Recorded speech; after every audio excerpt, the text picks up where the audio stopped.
13장 15절로부터 17절까지입니다. 합독하겠습니다. 그러므로 우리는 예수로 말미암아 항상 찬송의 제사를 하나님께 드리자. 이는 그 이름을 정언하는 입술의 열매니라.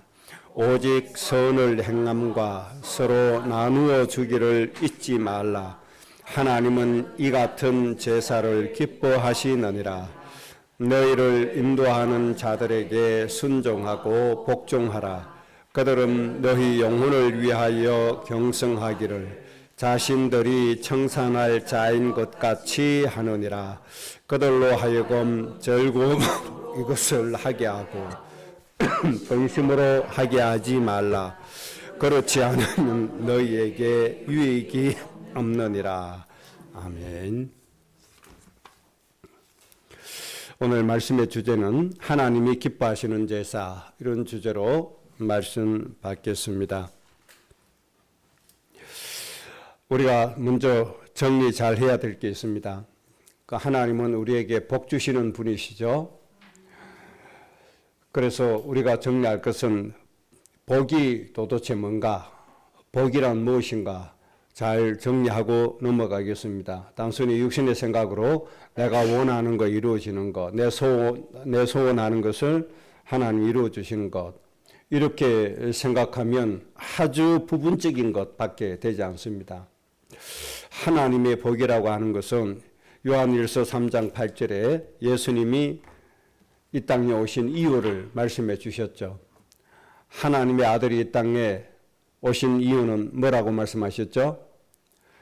마귀의 일을 멸하려 하심이니라. 그렇게 말씀했습니다. 복은 나에게 있고 가정에 있고 가문에 있는 마귀의 일을 하나님께서 멸하시는 것이 복입니다. 에베소서 2장 3절에 인생의 본질이 뭐라고 말씀했죠? 본질상 진노의 자녀였다. 본질상 진노의 자녀가 된 이유가 무엇 때문입니까? 바로 마귀의 일 때문이었습니다. 그래서 내 개인에게 있는 마귀의 일을 멸해야 됩니다. 우리 가정 가문에 있는 마귀의 일을 멸해야 됩니다. 마귀의 일을 멸하고 마귀의 일을 쏟아내고 마귀의 일을 쫓아내는 것이 하나님이 우리에게 주시는 복이라고 하는 것을 꼭 기억을 하셔야 됩니다. 이 복을 우리 가정에, 우리 후대에게 자손 천대에 이르기까지 이 복을 채워 나가야 합니다.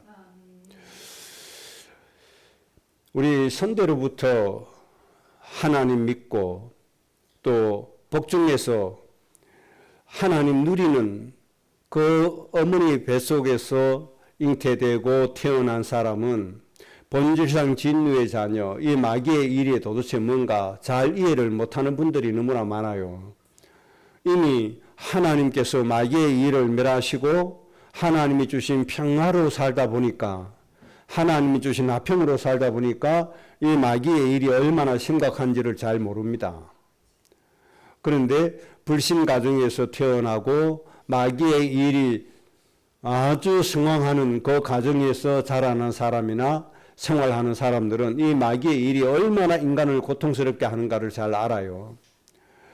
마귀의 일, 이거는요, 엄청 사람을 불행하게 하고 고통 주는 겁니다. 그래서 이 마귀의 일을 멸하기 위해서 뭐 하죠? 하나님 앞에 그리스도의 이름, 예수님의 이름으로 끊임없이 기도하잖아요. 이 예수님의 기도에 의해서 마귀의 일이 점점 쫓겨나기 시작하고 마귀의 일이 점점 멸하여지니까 이제 뭐가 오죠? 평안함이 오고 안식이 그때부터 와지게 되는 거죠. 이 안식을 많이 누리다 보니까 이 세상은 모든 사람이 다 그런 줄로 그렇게 생각합니다. 그렇지 않습니다. 절대로. 하나님의 이 은혜, 하나님의 이 복, 마귀의 일을 멸하는 복이 없는 그 가정 모습을 한번 생각해 보세요. 상상도 할 수 없습니다. 저는 어릴 때 제 소원이 하나 있었거든요. 제 소원이 뭔가 하니까 단 하루라도 평안하게 잠을 좀 잡았으면 좋겠다. 여러분 지금 제 소원이 이거였는데 여러분 이해가 되십니까? 이해가 됐어요? 거의 이해 못할 겁니다.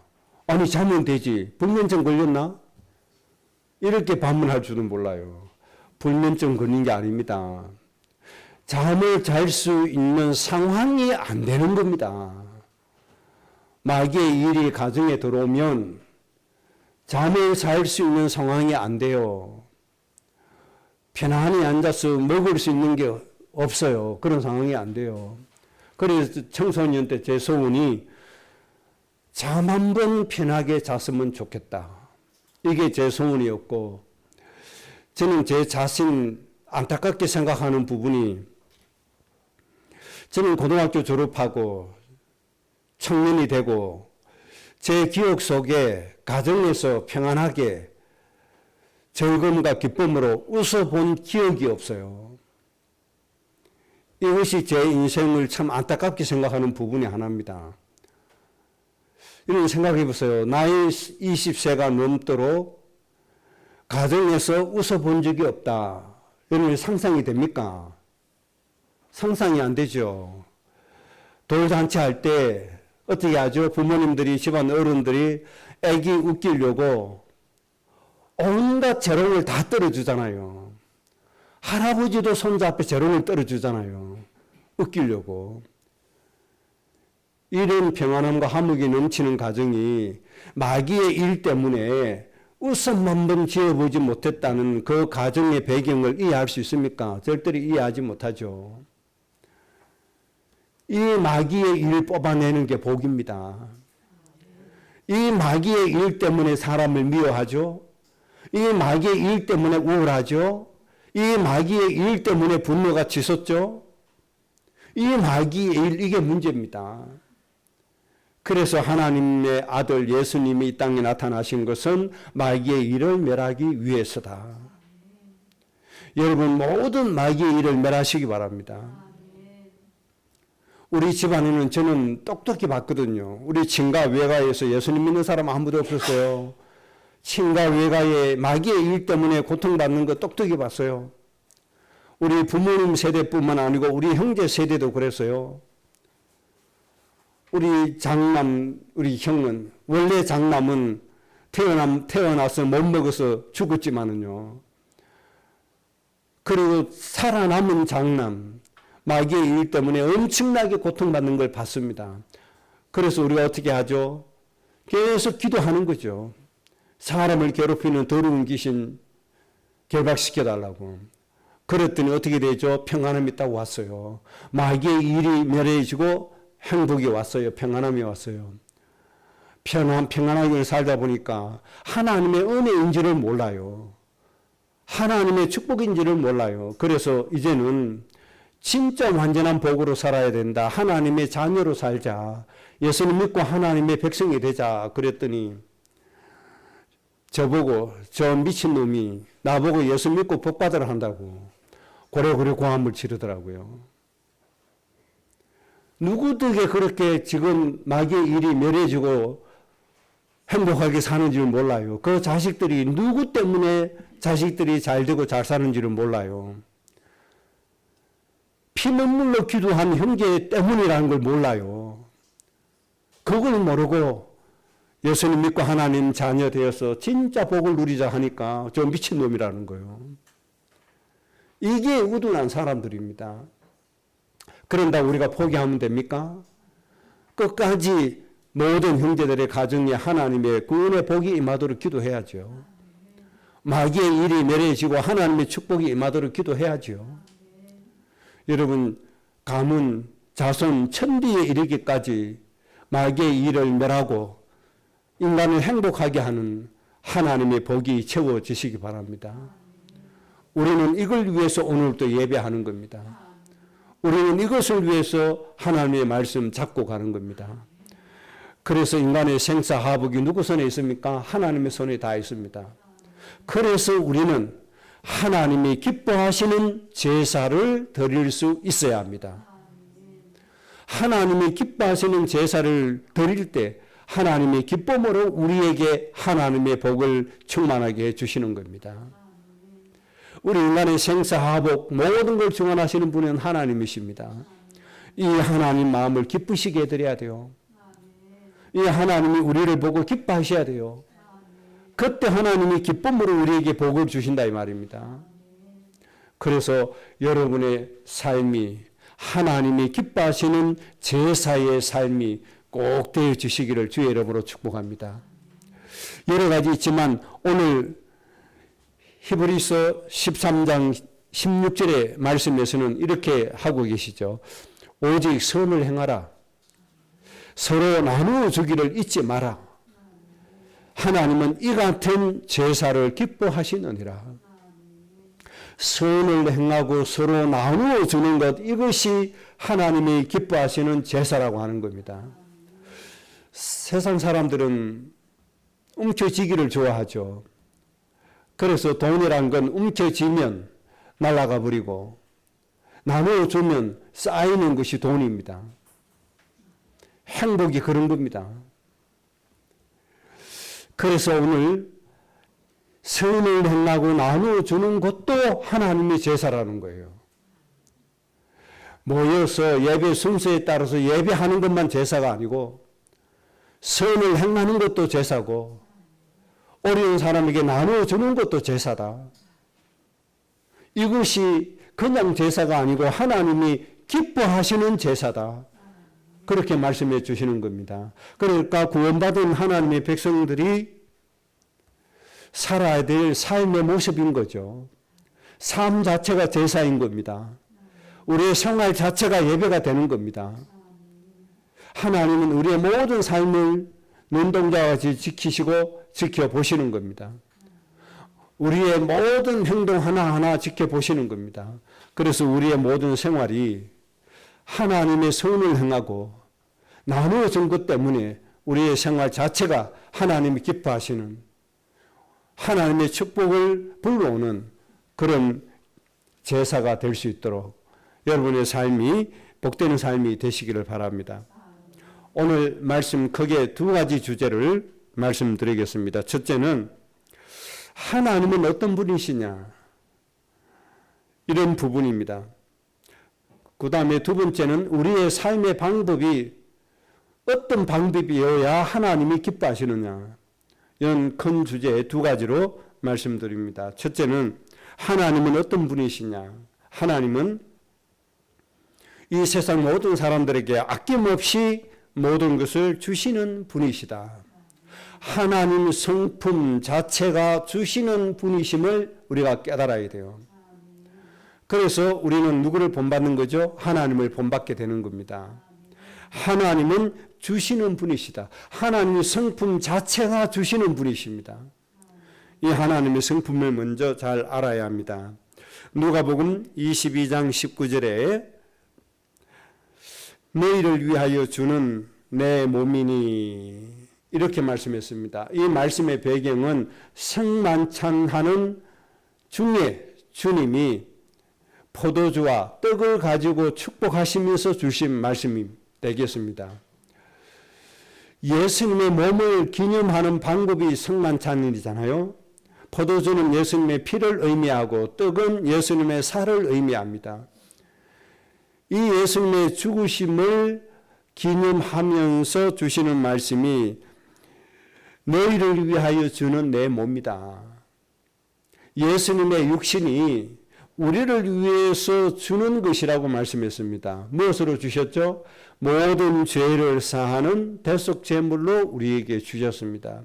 하나님이 이렇게 주시는 것이 없이는 우리에게 구원이 없습니다. 하나님이 우리에게 주신 것이 없다면 우리에게 하나님이 주시는 안식이 없고 평안함이 없습니다. 생명이 없습니다. 구원이 없습니다. 하나님이 주시는 것 때문에 우리에게 하나님의 생명이 있게 된 것이죠. 갈라디아서 1장 4절에 그리스도께서 하나님 곧 우리 아버지의 뜻을 따라 이 악한 세대에서 우리를 건지시려고 우리 죄를 대속하기 위하여 자기 몸을 주셨으니, 이 악한 세대에서 우리를 건져내시고 우리의 모든 죄를 대속하기 위해서 누굴 주셨죠? 예수 그리스도의 몸을 우리에게 주셨다. 그렇게 말씀해 주셨습니다. 하나님은 하나님 성품 자체가 우리에게 주시는 분이심을 우리가 잘 알아야 됩니다. 뭘 주셨죠? 자기의 생명을 주셨고 자신의 몸을 우리를 위해서 주셨다는 겁니다. 그래서 요한복음 3장 16절의 말씀이 우리에게 성취가 되어진 거죠. 하나님이 세상을 이처럼 사랑하사 독생자를 주셨으니 이는 저를 믿는 자마다 멸망치 않고 뭘 얻게 되죠? 영생을 얻게 된다. 바로 하나님이 주신 하나님의 생명을 얻게 되는 겁니다. 영원히 살게 되는 생명을 얻게 되는 겁니다. 하나님이 독생자를 주셨기 때문에 우리에게 뭐가 생기게 됐죠? 영원한 생명이 생기게 되어진 겁니다. 이렇게 하나님이 우리에게 주시지 않았다면 우리에게는 생명이 없고 우리는 뭘로 살아야 되죠? 멸망으로 살아야 돼요. 본질상 진노의 자녀, 마귀의 고통으로 살아야 돼요. 마귀의 일로 살아야 돼요. 마귀의 일은 썩이는 것이 첫째 단계입니다. 썩여서 그 다음에 뭘 주죠? 고통을 줍니다. 계속 고통을 주다가 마지막에 뭐 하죠? 죽이는 일을 마귀는 하고 있습니다. 이것으로 우리가 살아야 하는데 하나님이 독생자 예수를 주셨기 때문에 우리는 영생을 얻게 된 것입니다. 그 다음에 하나님이 우리에게 주신 것, 이 영생의 길만 주시는 것이 아니고 우리에게 주신 축복이 또 있습니다. 우리의 삶을 풍성하게 하기 위해서 주신 것이 또 있습니다. 시편 84편 11절에 우리의 삶을 풍성하기 위해서 주신 것인데 이렇게 말씀했습니다. 여호와 하나님은 해요.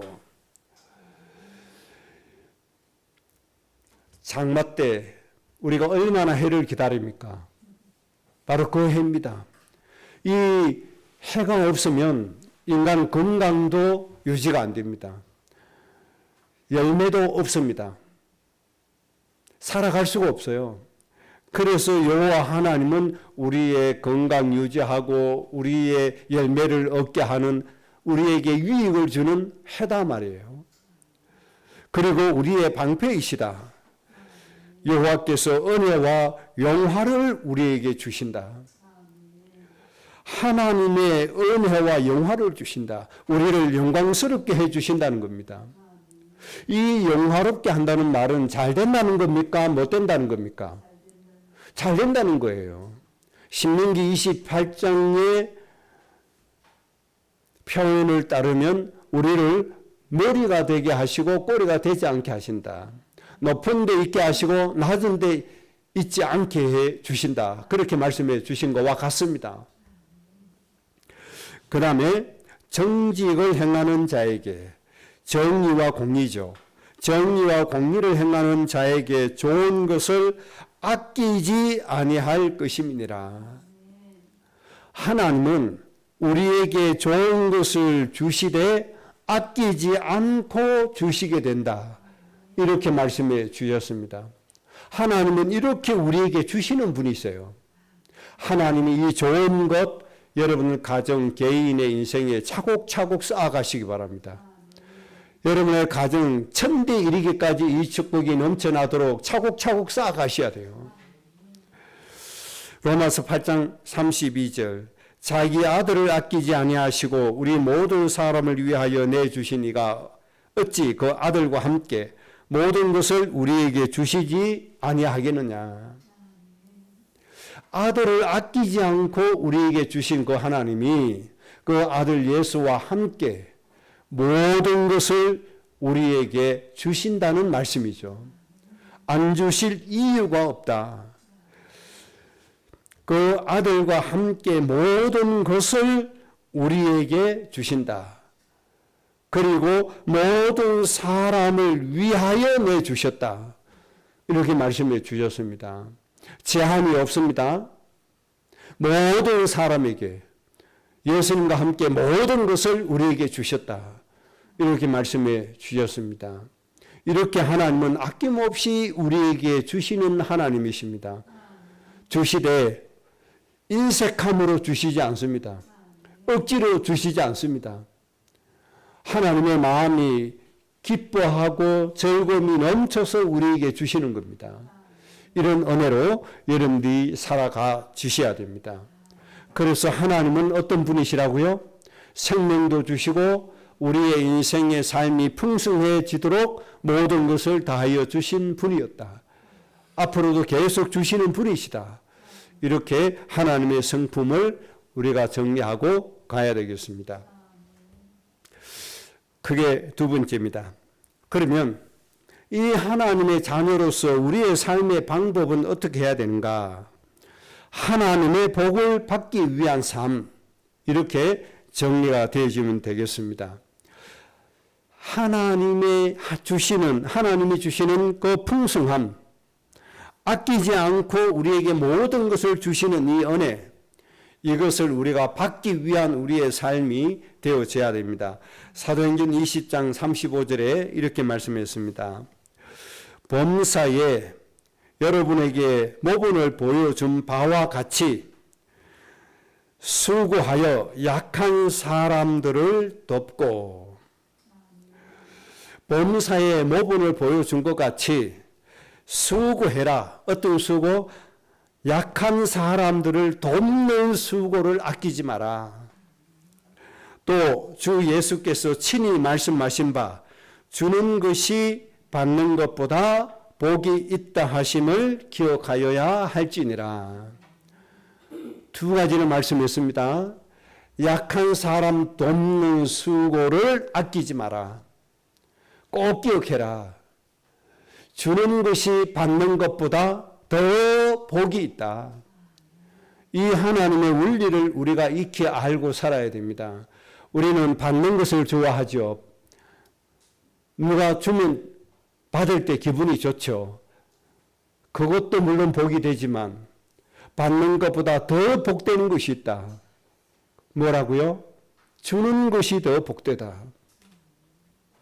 그래서 여러분 인생은 약한 사람 많이 도와주는 수고를 아끼지 않고 받는 것보다 많이 베풀고 주는 그런 사람이 꼭 되시기 바랍니다.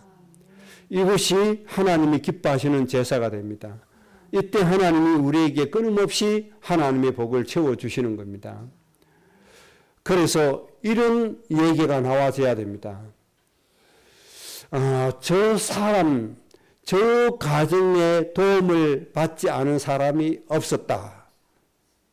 이런 평가를 받을 수 있을 정도로 하나님의 복을 누리시기 바랍니다. 저 사람이 많아서가 아니다. 사람을 사랑하는 마음으로 은혜를 베푸는데 저 사람의 은택을 안 받은 사람이 우리 동네에서 아무도 없다. 이 정도는 돼야 됩니다, 여러분. 이 정도의 수고는 가지고 살아야 합니다. 하나님께서 이런 은혜 주실 줄로 믿습니다. 그런데 주는 거 쉽지 않아요.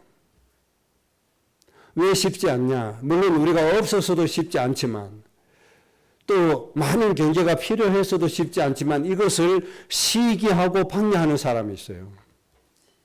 이것도 좋게 보는 사람 물론 있지만 이것을 시기하는 사람도 있어요. 저는 우리 목사님들을 특히 많이 좀 도와야 되겠다. 특히 목사님들이 말씀이 좀 중심이어야 되는데 말씀이 중심이지 않고 세미나가 중심이고 기독교 책이 중심이고 그래요. 그래서 저는 가능하면 목사님들이 성경 읽는 시간 제일 많이 가지고 말씀을 묵상하는 시간 제일 많이 가지도록 제가 간증하고 같이 포럼하려고 하는 시간을 좀 가지려고 해요. 그래서 그냥 뭐 밋밋하게 할 수 없잖아요. 그러니까 친분이 쌓여야 되고 친분이 쌓이려고 하면 가장 좋은 방법이 뭐죠? 식사 함께 나누는 것이 기본이잖아요.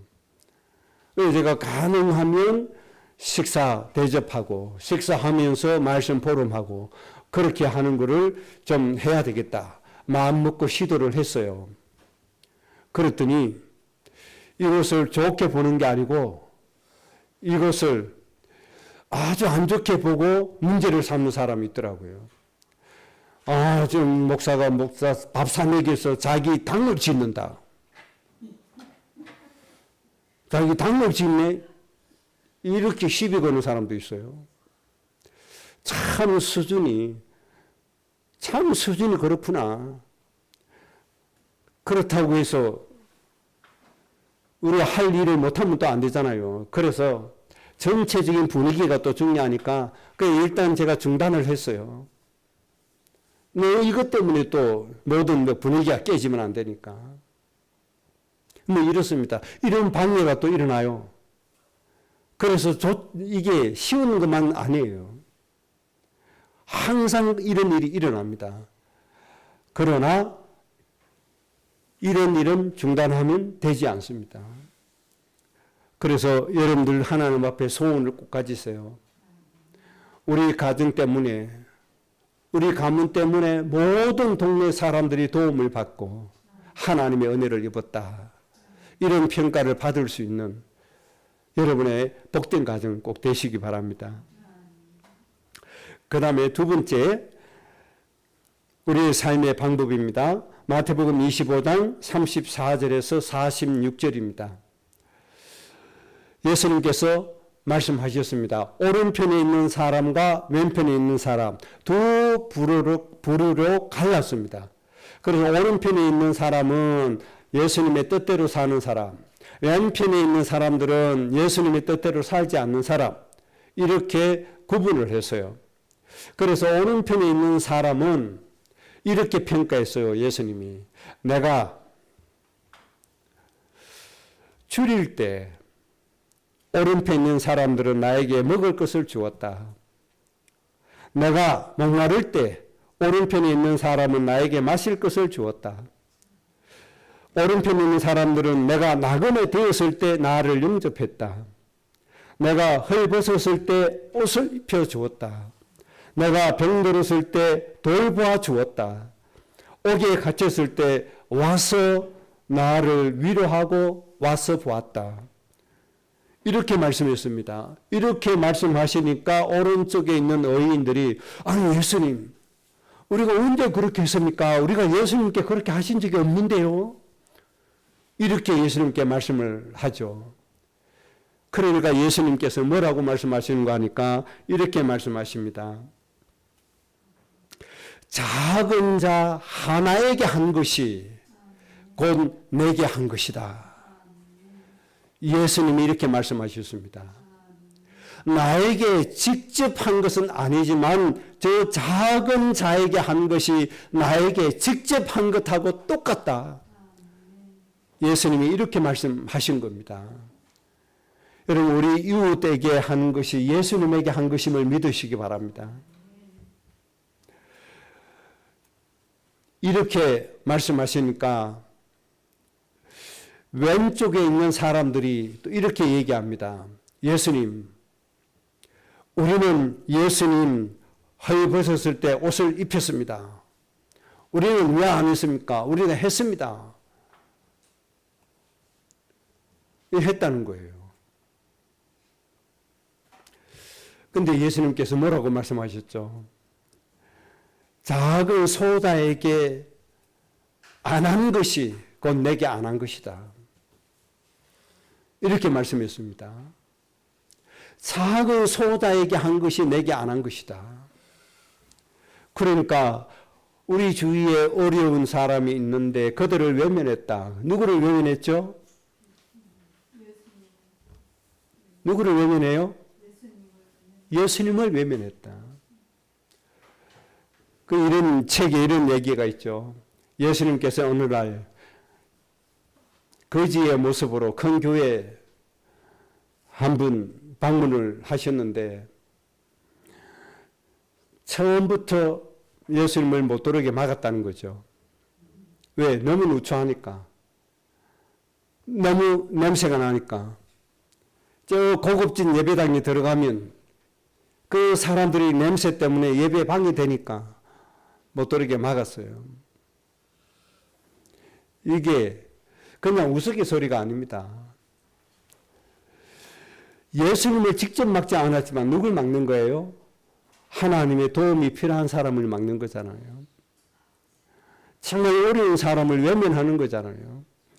이것은 예수님에게 하지 않았다. 그렇게 말씀해 주신 겁니다. 그 다음 나에게 원수 같은 사람들에게는 내가 어떻게 해야 되느냐. 나에게 원수 같은 사람이 있죠.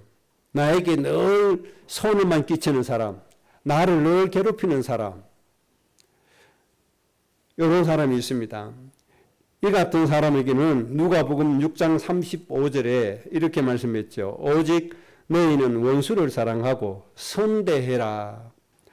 아무것도 바라지 말고 꾸어주라. 그리하면 너희 상이 클 것이다. 원수에게는 우리가 이런 자세를 가지고 그들을 섬겨야 됩니다. 원수를 사랑해라. 그리고 선대해라. 대가를 바라지 말고 꾸어주라.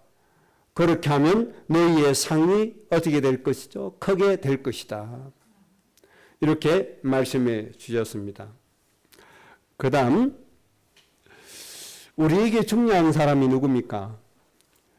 늘 하나님의 말씀으로 인도해 주는 사람, 말씀을 가르치는 사람, 하나님께로 이끌어 주는 사람, 이런 사람이 있죠. 갈라디아서 6장 6절에 가르침을 받는 자는 말씀을 가르치는 자와 좋은 것을 함께하라. 우리의 삶이 이렇게 되어져야 됩니다. 말씀을 가르치는 자에게 어떻게 하라고요? 항상 좋은 것으로 함께해라. 이렇게 할 수 있어야 됩니다. 우리를 바른 것으로 이끌어가는 말씀 가르치는 자에게 뭐 해라고요? 좋은 것 함께 해라. 함께. 이렇게 나눌 수가 있어야 됩니다. 함께 나눌 수 있어야 돼요. 이것이 하나님이 기뻐하시는 제사다. 그런 말씀해 주신 것이죠. 그래서 목사에게 말씀을 바로 전달해주고 말씀으로 살게 해주는 목사에게 왜 정성을 들여서 때로는 섬기죠? 바로 이 말씀 때문에 그렇게 하는 거 아닙니까? 좋은 것으로 나누기 위해서 그렇게 하는 겁니다. 여러분들 계속 그렇게 하셔야 됩니다. 그 다음 이 주는 것에 대한 교훈, 중요한 교훈이 있습니다. 잠언 21장 26절에 어떤 자는 종일토록 탐하기만 하나 의인은 아끼지 아니하고 베푸느니라. 얻으려고 탐하기만 하는 사람이 있다. 그러나 의인은 아끼지 아니하고 베푸는 사람이 된다. 그렇게 말씀해 주셨습니다. 여러분 꼭 의인이 되시기 바랍니다. 아끼지 않고 베풀 수 있는 사람. 이런 사람이 하나님의 복을 받게 되는 거죠. 그 다음에 잠언 3장 27절에 너의 손이 선을 베풀 힘이 있거든 마땅히 받을 자에게 베풀기를 아끼지 말아라. 주는 것이 복되다고 하신 말씀 꼭 기억을 하시고 베풀 힘이 있거든 마땅히 받을 자에게 베풀기를 아끼지 마라. 우리 인생에 있어서 나의 것을 나누어서 어려운 사람을 돕고 그들을 살려주는 것이 가장 큰 행복이 되게 만들어야 됩니다. 이런 인생 꼭 되시기 바랍니다. 그래서 우리의 삶의 방법, 삶의 기초, 삶의 원리는 주는 것이다. 이 원리로 우리가 먼저 살아야 됩니다. 하나님께서 우리에게 모든 걸 다 주셨다고 말씀해 주셨습니다. 그래서 우리는 어떤 사람이 됐죠? 상속자가 된 겁니다. 그래서 우리는 이제 기도를 바꿀 필요가 있습니다. 우리는 습관적으로 가장 많이 사용하는 단어가 뭐죠? 하나님 주세요. 하나님 주시옵소서. 이 단어가 굉장히 많죠. 그리고 우리는 이제 바꿀 필요가 있습니다. 하나님, 제가 죽어가는 사람에게 베풀게 하옵소서. 베풀 수 있도록 힘을 주옵소서. 저들에게 줄 수 있는 은혜를 주옵소서. 생명도 주고 사랑도 주고 물질도 주고 모든 걸 줄 수 있는 사람. 이런 사람이 좀 되어져야 됩니다. 그러나 예수님께서 우리에게 주신 것이 있잖아요. 내가 너희에게 평안을 끼치노니. 세상이 주는 평화와 다르다는 거죠. 이 평안도 줄 수 있는 사람. 하나님은 그리스도와 함께 다 주셨습니다. 그래서 이제 여러분들 기도를 고쳐야 합니다. 하나님 주옵소서가 아니고 베풀게 하옵소서. 줄 수 있게 하옵소서. 주게 하옵소서. 말씀을 가르치는 자에게 나만 좋은 거 가지는 것이 아니고 똑같이 함께 할 수 있도록 하나님께서 줄 수 있는 힘과 은혜와 형편을 주옵소서. 이렇게 할 수 있어야 됩니다. 얼마나 주는 게 인색한지 참 웃었습니다. 장로들, 교회 중직자들, 자기들은 어마어마하게 누리고 삽니다. 세상적으로. 어마어마하게 누리고 살죠. 가정에 가보면 상상도 할 수 없이 누리고 삽니다. 그리고는 목사에게 요구하는 게 있습니다. 무엇을 요구하죠? 서민적인 삶을 요구합니다. 자기들은 어마어마하게 값진 것을 누리고 살면서 목사님이 자기들 수준의 것을 먹고 입고 산다. 그러면 뭐 하죠? 뒤에서 흉보입니다. 사랑이 없네? 흉보입니다. 예수님처럼 안 사네? 흉보입니다. 이게 뭐가 없다는 거죠? 주는 것이 없다는 거죠. 주는 마음이 없는 거예요. 자기들은 모든 좋은 걸 다 차지하고 누리고 살면서 목회자는 아주 청빈하게 살기만을 바라는 거죠. 맞습니다. 목회자는 거부처럼 살려고 하는 목회자 아무것도 없습니다. 아주 검소하게 청빈하게 살고자 하는 것이 있습니다. 그렇다고 해서 좋은 것을 나누지 말라는 말이 아닙니다. 나누어라. 나누면 어떻게 하죠? 목회자는 그것을 자기 배만 채우지 않습니다. 또 다른 사람에게 다 나눕니다. 또 다른 사람에게 주는 겁니다. 그리고 우리의 생각이 발라야 돼요. 하나님 앞에서. 아, 목회자는 가난하게 살아야 돼. 그래서 자기들은 좋은 거 누리고 목사들은 안 좋은 거 주고. 이런 수준의 생각 가지고는 하나님 앞에 복을 받을 수가 없어요. 생각이 틀렸어요. 나는 좋은 거 가지고 예수님에게는 아주 안 좋은 거 주고.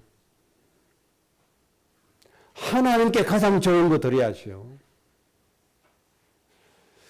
그러면 목사들도 뭐 욕심이 많다 보다 이렇게 생각합니다. 목사에게 좋은 거 주라는 말이 아니고 기본 자세를 말하는 거예요. 기본 정신을 말하는 거예요. 하나님 앞에 기본 정신이 올바라야 된다는 거예요.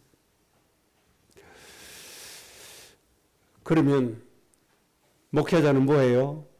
아마 여러분이 베푸는 것보다도 목회자들이 베푸는 게 더 많지 않을까 싶습니다. 틀림없을 겁니다. 여러분이 베푸는 것보다 담임 목사님이 베푸는 게 훨씬 더 많아요. 베풀 수 있는 힘이 어디 있습니까? 성도들이 베풀어 주니까 그걸 가지고 또 베푸는 게 아닙니까? 그래서 순환되어지는 겁니다. 내 손이 선을 베풀 힘이 있거든 마땅히 받을 자에게 베풀기를 아끼지 말라. 여러분, 이 하나님의 말씀이 여러분 삶의 방법이 되어져야 되고 삶의 원칙이 되어져야 됩니다. 그리고 이것을 구제운동으로 치배뿌리면 안 됩니다. 그 예수님이 사역하신 게 그럼 뭐가 됩니까? 구제도 해야 되죠. 고넬료가 왜 하나님의 복을 받았습니까? 고넬료의 구제가 하나님께 상달되어진 겁니다. 고넬료가 하나님의 복을 받게 된 이유, 하나님 기뻐하신 제사가 뭐였습니까? 바로 구제였습니다. 그것 때문에 하나님이 베드로를 보내서 그 가정 전체를 구원시켜 주신 겁니다. 아주 중요한 축복 중에 하나인 거죠. 자, 결론입니다. 누가복음 6장 38절의 말씀 꼭 기억하세요. 주라. 그리하면 너희에게 줄 것이니 곧 후이 되어 누르고 흔들어 넘치도록 하여 너희에게 안겨주리라. 이 말씀이 여러분의 인생, 여러분의 가정, 후대, 천대에 이르기까지 이 말씀이 성취되기를 주의 이름으로 축복합니다. 같이 한번 읽어보겠습니다. 주라. 그리하면 너희에게 줄 것이니 곧 후이 되어 누르고 흔들어 넘치도록 하여 너희에게 안겨주리라. 이번 한 주간에 이 구절 짧습니다. 한번 암송해 보시기를 주의 이름으로 축복합니다. 그래서 하나님이 너무 기뻐서 여러분들에게 후이 되어서 주시고 누르고 흔들어 넘치게 해주시는 여러분의 인생이 정말 되어주시기를 주의 이름으로 축복합니다. 합심으로 기도하겠습니다.